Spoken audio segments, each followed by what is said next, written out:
যা একসময় শুধু ছাগলের খাবার ছিল, সে ধানের কুড়াই আজ হয়ে উঠেছে রান্নাঘরের স্বাস্থ্যকর রত্ন।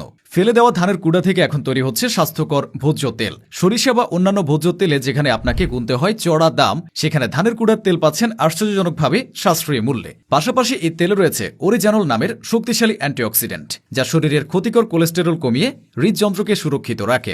এছাড়া এতে রয়েছে বিপুল পরিমাণে ভিটামিন ই, যা রোগ প্রতিরোধ ক্ষমতা বাড়াতে গুরুত্বপূর্ণ ভূমিকা রাখে। এখানেই শেষ নয়, এই তেলের মোনা ও পলি আনস্যাচুরেটেড ফ্যাটি অ্যাসিড আপনার হৃদরোগের ঝুঁকি কমিয়ে শরীরকে রাখে সুস্থ ও সবল। আর এই তেল খুঁজে পেতে হলে আপনাকে বিদেশের দিকে তাকাতে হবে না, কারণ এই আশ্চর্য তেল উৎপাদিত হচ্ছে আমাদের বাংলাদেশের গাইবান্ধায়। বাংলাদেশের গাইবান্ধার মহিমাগঞ্জে প্রতিদিনই চলছে এই তেল উৎপাদনের ব্যস্ততা। স্থানীয় বাজারে যেমন পাওয়া যাচ্ছে, তেমনি সরকারি উদ্যোগে টিসিবির মাধ্যমেও সাধারণ মানুষের হাতে পৌঁছে দেওয়া হচ্ছে সাশ্রয়ী মূল্যে এই পণ্য। বাজারে অন্যান্য তেল কিনতে প্রতি লিটার 180 থেকে 190 টাকা খরচ করতে হয়, সেখানে ধানের কুড়ার তেল পাওয়া যাচ্ছে মাত্র 140 থেকে 150 টাকায়। প্রতি লিটার অন্তত 30 থেকে 40 টাকা সাশ্রয় হওয়ায় সাধারণ পরিবারগুলোর বাজেটে এসেছে স্বস্তি। দেশের বাজারে এই সাশ্রয়ী মূল্যের তেল স্বাস্থ্যকর রান্নার পাশাপাশি দিচ্ছে আর্থিক স্বাচ্ছন্দ্য। মহিমাগঞ্জের প্রধান রাইস ব্রান অয়েল মিলে প্রতিদিন শত শত শ্রমিক কাজ করছেন। তারা কনভেয়ার মেশিনের শুকনো গুঁড়া দিয়ে তা থেকে তেল উৎপাদন করছেন। কয়েক ধাপে পরিশোধন শেষে আধুনিক রিফাইনারি থেকে বেরিয়ে আসছে ঝকঝকে ভোজ্য তেল। প্রতিদিন প্রায় 400 মেট্রিক টন কুড়া থেকে উৎপাদিত হচ্ছে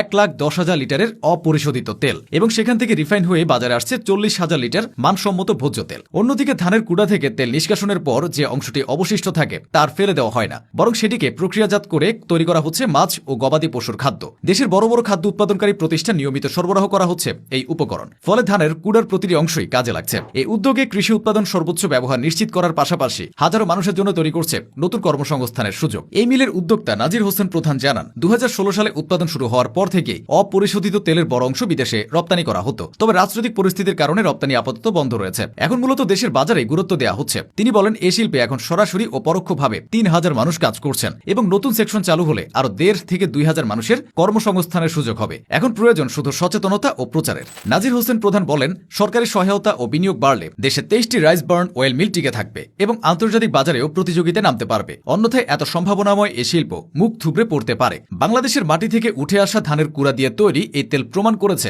দেশের কৃষিকে ভিত্তি করে শিল্প গড়ে তোলা সম্ভব। এটি শুধু একটি পণ্য নয়, বরং দেশের মানুষের স্বাস্থ্য ও অর্থনীতির জন্য এক নতুন অধ্যায়। তাই দেরি না করে আজই চেষ্টা করে দেখুন ধানের কুড়া থেকে তৈরি এই বিশেষ তেল। সাশ্রয়ী দামে পুষ্টি আর স্বাদ পেতে এটাই হতে পারে আপনার রান্নাঘরের সেরা সংযোজন।